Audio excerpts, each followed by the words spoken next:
सरस्वती माँ को प्रणाम। आदरणीय प्रिंसिपल साहब, मैडम साहब और शाला परिवार की जो माला है, इसके सभी मोती कुछ नए हैं, कुछ पुराने हैं। मेरे लिए सभी समान है, सभी का समान महत्व है मेरे लिए। सभी का प्यार मुझे यहाँ मिला है। विद्यालय से मैं काफ़ी लंबे समय से जुड़ा रहा हूँ, इसलिए इसके प्रति भी मेरा काफ़ी लगाव रहा है।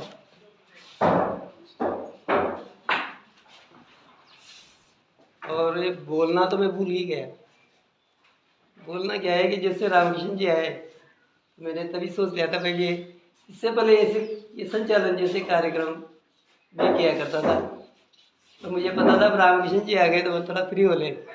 तो मेरे आने के साथ ही मैंने तुरंत रामकृष्ण जी को चुपचाप कमान सौंप दी, इनको भी पता नहीं लगा। मेरी बात तो यही है। हम पहले साथी रह चुके। और मैं वास्तव में बोलना भूल गया, इतना लंबा दूर रहा मैं बोलने से कि मैं तो बोलना ही भूल गया।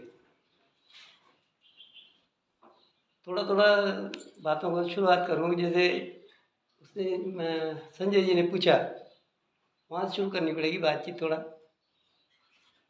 कि शुरुआत कैसे हुई, इंग्लिश जो सब्जेक्ट था वो क्यों चूज़ किया।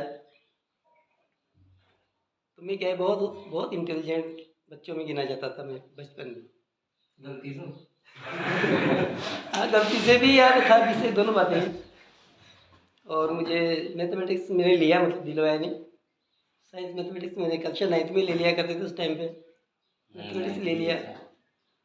और उस बड़े स्कूल में जाते ही और पढ़ाई में मैं मस्त हो गया। पढ़ाई तो वैसी की नहीं, और एक उसका उदाहरण ऐसा भी था कि मेरी हैंड राइटिंग बहुत अच्छी थी, रही थी उस टाइम पे। अभी भी अच्छी है। अभी भी बहुत शानदार। तो मेरे एक सर थे, कोई बेग साहब, उन्होंने मेरी जो हाफ ईयरली की कॉपी चेक करी, तो उन्होंने पूरी क्लास के सामने आके पहले तो चाटा मारा, और फिर उन्होंने कहा कि ये सोने के घड़े में जेवर भर रखा है सारे दिन। यानी मेरी पढ़ाई खराब कर दी मैंने, यहाँ ध्यान से नहीं पढ़ा। जैसे तैसे मैंने 11th किया मैथमेटिक्स में। कॉलेज में भी फर्स्ट ईयर में भी मैंने मैथ्स ही ज्वाइन किया, लेकिन वहाँ और ज़्यादा मस्त हो गया। पढ़ने में होशियार था, पर मैं रहा मस्त थी।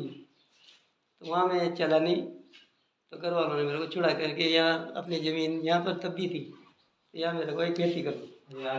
हाँ, खेती करने आ गया मैं, और साल भर मैंने यहाँ माथा पच्ची करी और रिजल्ट 0।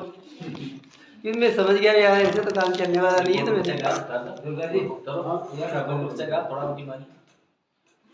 मैंने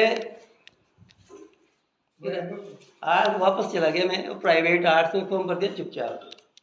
साइंस से आर्ट्स में, साइंस छोड़ करके आर्ट्स में फॉर्म भर दिया, करके बीच में और खेती में रिजल्ट 0 आया, पर कुछ भी हासिल नहीं हुआ। ये हमें पहली बार पता लग रही है ये बातें। कुछ भी हासिल नहीं हुआ, नहीं, ये हमारे सामने पहली बार। क्योंकि मेरे जो फादर ने थोड़ा सख्त थे। इतना जरूर बताइए। उस जमाने में मोटिवेशन नहीं होता था, ये मोटिवेशन आजकल का वर्ड है। अपने आप ही खोजो। अब आए यस, प्लानिंग तो अब तक ही कौन है। जिधर तारा चल जाती है मैं चलता रहता हूँ, कोई प्लानिंग नहीं है। एक दिन पहले बात की, उससे भी ज़्यादा नंबर मेरे आए, फर्स्ट डिवीजन हुआ मैं आर्ट्स में चुपचाप फॉर्म भर के। फिर थोड़ा भी लगा कि यार पढ़ तो सकते हैं पर, फिर मैंने ग्रेजुएशन कर लिया इसमें आर्ट्स में। अब ग्रेजुएशन किया तो मेरे 49 पॉइंट समथिंग था ग्रेजुएशन में, और वहाँ जो बीएड की लास्ट परसेंट गई, उससे मेरा कुछ 1-2 नंबर कम रह गया। मैं साल 2 साल में बैठा ही रह गया, क्योंकि बीएड में हो ही नहीं पाया एडमिशन। क्योंकि बीएड उस टाइम जिसका एडमिशन होता था वो सर्विस भी लगता था, मतलब ये था पोस्ट उतनी होती थी, मतलब जितना उनको बीएड करवाते थे उतनी पोस्ट होती थी। तो फिर किस्मत से क्या हुआ, जो पीटीईटी क्या शुरू हुआ अपना, क्या बोलते हैं उसको में, तो नौकरी तो लगनी थी, फिर पोस्ट थी इस हिसाब से। अब मेरा जहाँ 2nd ग्रेड में हुआ चित्तौड़ में, और 3rd ग्रेड में हुआ बूंदी में। तो मैंने कहा वहाँ 60 रुपये के लिए कौन चित्तौड़ जाएगा, इतना ही हमको था। तो मैंने 3rd ग्रेड ही ज्वाइन कर लिया अपने बूंदी में, और फिर उसके बाद में अपनी पूरी हालत खराब रही, इतने सालों तक प्रमोशन वगैरह नहीं थे। 18 साल 17 साल तक मैंने थर्ड ग्रेड नहीं किया।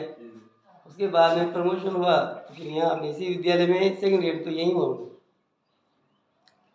तो इस तरह से पढ़ाई तो यूँ जारी रही। और उसी बीच में RS प्री 2 बार क्लियर किया मैंने, लेकिन एक बार तो अच्छी तैयारी होने के बावजूद भी नहीं, पहले बीएड करते बाद में सोचेंगे, इस तरह से छोड़ दिया। दोबारा वाला हुआ नहीं, फिर उसके बाद कभी हुआ नहीं, वो केवल ऐसे रह गया। सोचना तो था ही नहीं ना। पढ़ाई चला क्या है?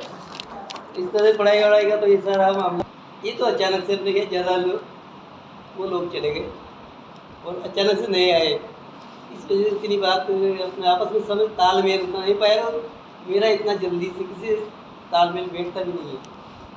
काफ़ी टाइम लगता है आपस में समझने मुझे, लोगों को मुझे कुछ जल्दी समझ जाए, लेकिन मेरे को सेट होने में काफ़ी टाइम लगता है किसी के साथ। तो आप लोग जैसे नए आए हैं, आप लोग हो सकता है मेरे को ठीक क्यों सही नहीं समझा हो, आपने गलत मान लिया हो, लेकिन ऐसा कुछ भी नहीं है। वो मेरी आदत में है कि मेरे को थोड़ा सा टाइम लगता है किसी से एडजस्ट होने में।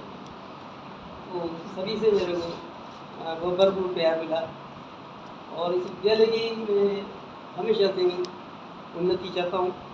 और जब से मैं आया, वो पढ़ाई वाली बात नहीं, पर वास्तव में खूब मेहनत करी इसके लिए। और ये जो रिजल्ट वाली पोजीशन है, इस पर तो हमने बहुत ज़्यादा काम किया था, तब जा करके आज ये स्थिति बनी अपनी। और आप सभी का स्नेह हमेशा मेरे साथ बना रहे।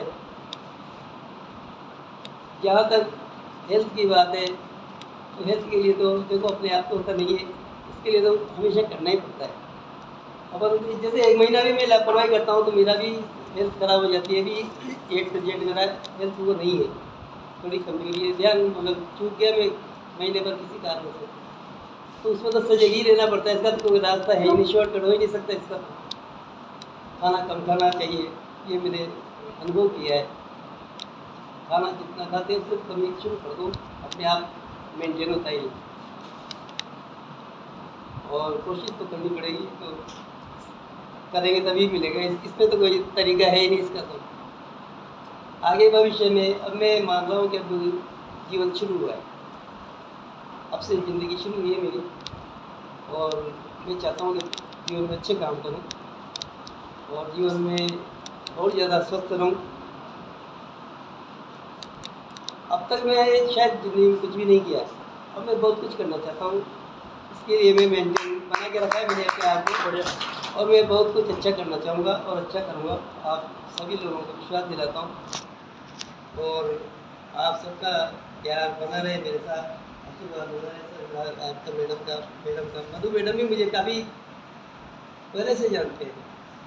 मधु मैडम मुझे बहुत पुराने समय से जानते हैं, और सबसे तालाब गाँव में थे, या उससे भी और भी हमारे पारिवारिक रूप से भी हमारे आपस में परिचय है। तो राजेश्वर से मैं काफ़ी पुराने समय से परिचित हूँ। रामकिशन जी सर और हम काफ़ी साथ रहे हैं, आपस में समझते भी हैं अपने आप को आपस में। प्रदीप जी चालाक आदमी हो, वो थोड़ा जल्दी समझ जाते हैं किसी को। तो प्रदीप जी और मेरा तालमेल बहुत अच्छा रहा है, बहुत ज़्यादा प्रेम करते हैं प्रदीप जी, मैं भी उनसे बहुत प्रेम करता हूँ। सभी एक एक साथी, रेखा जी बहुत जल्दी से होशियार आदमी, समझदार आदमी है। भाई हेमराज जी समझदार है, थोड़ा धीरे बनाए रखे बात में। पूरी लाजी सर से तो कहने नहीं, इससे कहने तो कोई फर्क पड़ेगा नहीं, क्योंकि वो तो बराबर की बात है। इंद्र भूषण जी काफ़ी होशियार एक्टिव आदमी है, और ये विद्यालय इनके सहयोग की कामना करता है कि आप विद्यालय को सहयोग करके और इसकी उन्नति कराएं। और ये जो प्रेसिडेंट है, ये भविष्य है इस गाँव की, मेहनत करो और आगे बढ़ना है, ध्यान करो पढ़ाई करके। मैडम उषा जी आप भी जल्दबाजी नहीं करें, समझने में धीरे से समझ के किसी को रिएक्शन दे, या उसका जो क्या बोलते हैं भावना किसी को बनाना बहुत बढ़िया। टाइम देना चाहिए। संजय जी थोड़ा एडजस्ट ज़्यादा कोशिश किया करो आप भी। श्री राम जी है। श्री राम जी बहुत ईमानदार व्यक्ति है। श्री राम जी का सहयोग करके श्री राम जी भी विद्यालय के प्रति अच्छा कर सकते हैं, और आपको चाहिए कि भी यही रहना ही है, विद्यालय के प्रति समर्पित रह करके अच्छे काम करो, ऐसी मेरी कामना है। आकाश जी, आप भी जितना संभव हो सके विद्यालय को बढ़ाने में जो कर सकते वो करें। और हमारे दुर्गेश जी सबके साथ साथ मतलब अपने साथ साथ विद्यालय के प्रति बहुत सजग रह करके काम करें। यहाँ कई विद्यालय का आयत नहीं हो जाए, ऐसा ध्यान रखें आप लोग। ब्रजबिहारी जी सक्षम व्यक्ति है, किसी भी मामले को संभालने के लिए स्कूल में जो कर सकते हैं ये कर सकते हैं। कौशिक जी तो विद्यालय की दूरी है, समर्पित तो है, ये तो कहने जैसी बात भी नहीं है, समर्पित है। कौशिक जी पूरे अपने इस माला को विद्यालय परिवार के मोतियों को संजो करके रखें, कहीं बिखराव नहीं हो जाए, ऐसा आप ध्यान रखें इस ऐसी बातों का। नंदू जी अपने विद्यालय का भविष्य है, बहुत ही होशियार, क्या कहते हैं, ज्ञानी पुरुष है, क्योंकि कविता हर कोई नहीं लिख सकता। किसी भी पॉइंट पर कभी भी कविता लिखते ना कोई ये तो सोच नहीं सकते हम, तो इसको तो दिमाग एक्स्ट्रा चाहिए ही। और सब्जेक्ट की पकड़ भी है, बच्चों का बहुत भला कर सकते हैं। जैसे रेगा जी है, नंदू जी है, आप लोग जितना हो सके विद्यालय को आगे बढ़ाएंगे, मेरी कामना है। वैसे गाँव कोने का पले पर मैं तो आदत में नहीं रही, आपका और उस रोल में आपको देखना भी नहीं चाहते। वो आदत में नहीं है तो नहीं, आप ऐसे अच्छे लगते हो, हमारी आदत भी यही है। वो बाबुल की दुआएं लेती जाओ, वो सूट भी नहीं होता है। वो मुश्किल है मेरे लिए, मुश्किल भी नहीं है, पर मैं चाहता नहीं हूँ कि मैं ऐसा करूँ। नहीं, वो आप फिट भी नहीं होते उस रोल में। और मैडम साहिबा, अब आप और पोखरीलाल जी के बारे में तो क्या कहें, आप तो आशीर्वाद देते रहे इनको, और जब तक यहाँ है विद्यालय में आशीर्वाद अपना बनाए रखें। और भाई जी दोनों जितना अपने से हो सके बढ़िया सेवा करें विद्यालय की। दुर्गालाल जी भी वहाँ बैठे बैठे जितनी अपने से हो सके विद्यालय की सेवाएं करें। इसी के साथ में इस विद्यालय के और आप सभी के उज्ज्वल भविष्य की कामना करता हूँ। इसी के साथ आगे साहब बहुत एडजस्ट करने वाले हैं, साहब के जैसा प्रिंसिपल साहब साहब के जैसे समझने वाले कोई नहीं, बहुत जल्दी से बहुत अच्छे से समझते हैं लोगों को। हम सोचते हैं कि साहब को पता नहीं है किसी का, साहब को सब पता भी होता है, और साहब सबको अच्छी तरह समझते भी हैं।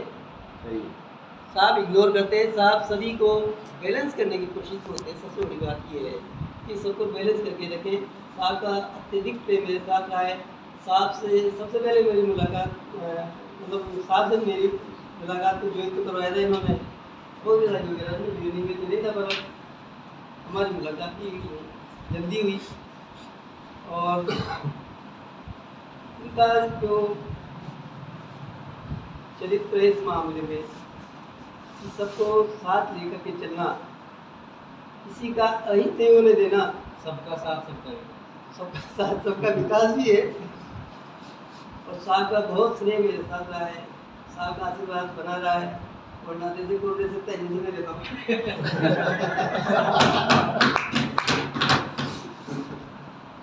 इसी के साथ मैं एक मिनट मैंने जो